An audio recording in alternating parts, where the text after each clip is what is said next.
Ito lang ti Ilocano Channel, your kakwentuhan and food adventure channel. Magandang araw muli mga kababayan. Ito po si Kuya Abs Flores at ang gagawin po natin ngayon ay mangunguha ng sanga ng kamyas at itatanim po natin. Okay. Ito po yung ating mother tree. Yung mataas na po siya. Yan. At kukuha po tayo ng sanga. Siguro mga above 2 meters. Doon po tayo kukuha ng ating planting materials. Okay? Kung nakikita po ninyo, papansin po ninyo. Yan o. Meron na pong bulaklak. Yan, hanggang doon sa pinakadulo ng kanyang sanga. Yan o. Mula sa puno. Ayan o. Dami. Mga bulaklak. Okay? So, madali lamang po itong buhayin. Lalong-lalo po ngayong panahon po ng tag-ulan. Okay? So, panoorin po ninyo kung paano po yung sarili po nating paraan ng pagtatanim ng kamyas. Hindi po natin gagawin komplikado. Okay? Meron po tayong mga napapanood po sa social media kung paano po magtanim po ng kamyas. Sa atin lamang po gagawin lamang po natin yung simpleng paraan, yung hindi po kayo mahihirapan. So panoorin po ninyo itong ating video. Tara, manguha muna po tayo ng ating planting materials.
Iutol po natin, mga 2 meters ito.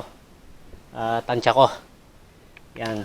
Dahil masyado na pong mataas pong sanga at hindi po natin maabot yung pong mga bunga. Okay? So, okay lang po yan. Naabot na po natin kapag sakaling mamumunga po ito ng marami. Isusunod po natin yung iba. Dahil medyo mabigat din po yung sanga. And then, susunod po natin gagawin, ito, mga sanga, puputulin na po natin ng tagi 1 metro. Yan, yung ating mga planting materials. Tapos, buhatin na po natin, dadalhin po natin sa ating planting site.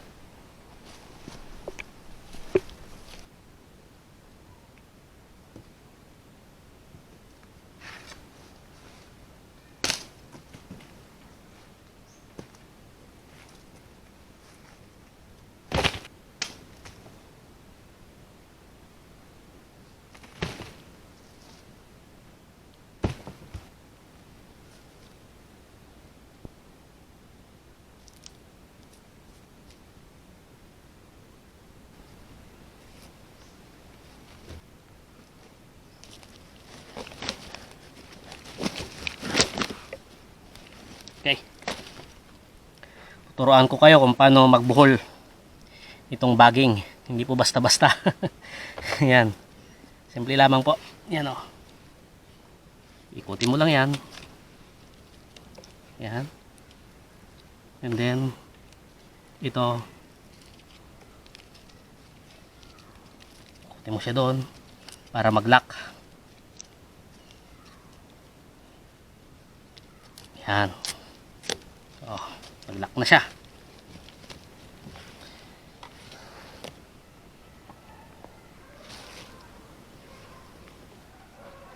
Oh.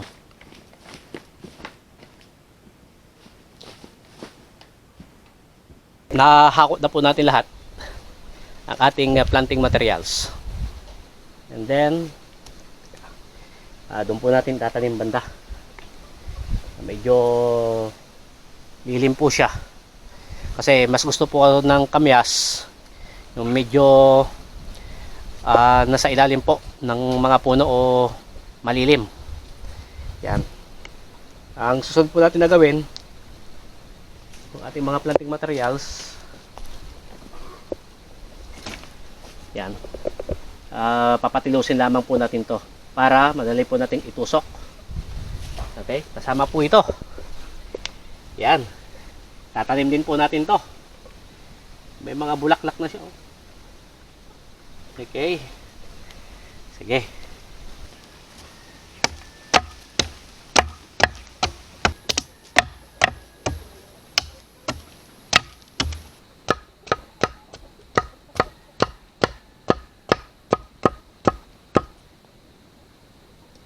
Bago ko po i-tanim yung mga piutol po na sanga ng kamyas, may gusto lamang po akong ipakita.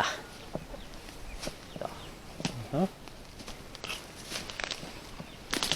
Yan. Yan. Papansin nyo to? Lapit ko ng konti itong camera. Yan o. Okay. Ito po yung sanga po ng kamyas. Itinanim ko po ito 3 weeks ago. Tignan nyo, tumubo siya. Sumibol na oh. May dahon na siya. May maliit na bulaklak. Okay. Yun kung napapansin nyo sa ating camera. Yan. Actually, meron pa rito Yan Pansin nyo. Yan.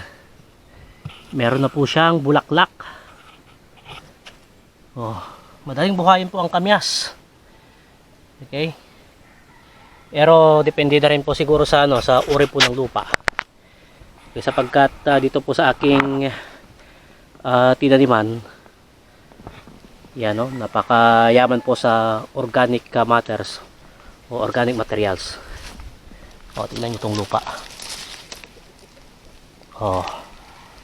Pataba itong lupa. Yan, taas natin itong camera para makita po ninyo. Yan, nasa ilalim po tayo ng nagtataasang puno. Okay. And then sa banda pa dyan, may mga itinanim pa rin po tayo na mga kamyas. Mga sanga lang naman, tag-iisang dangkal yung ating itinanim po dyan. Saka syempre gabi, at meron na rin pong madre de agua para gawing patuka para po sa ating mga alagang manok. Tara sa kabila. Doon po natin tatanim yung pong malalaking sanga. Dalawang kahoy po ang ating hawak. Ito po yung sanga po ng kamyas. At ito naman po yung gagamitin po natin na pambutas sa lupa. Yan.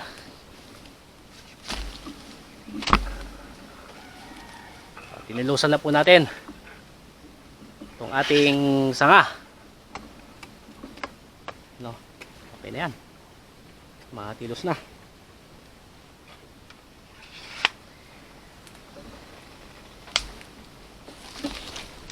Taasan natin.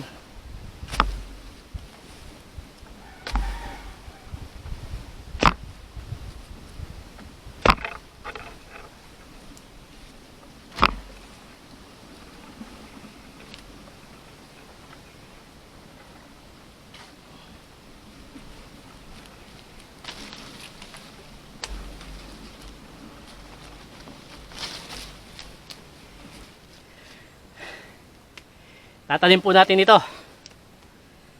Ito po yung pinakamalaking sanga na kinuha ko po sa may mother tray. Oh, laki oh.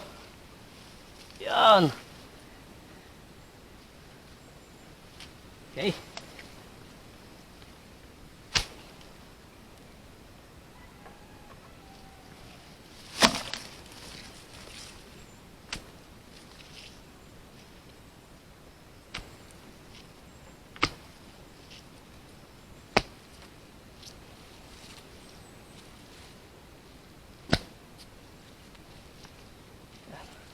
Kailangang malalim ang pagkakabaon para hindi po basta matumba. Kasi malaki po itong sanga, mabigat.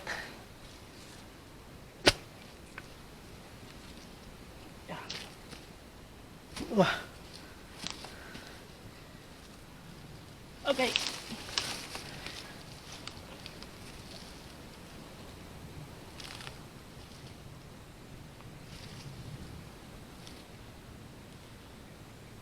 Garitong.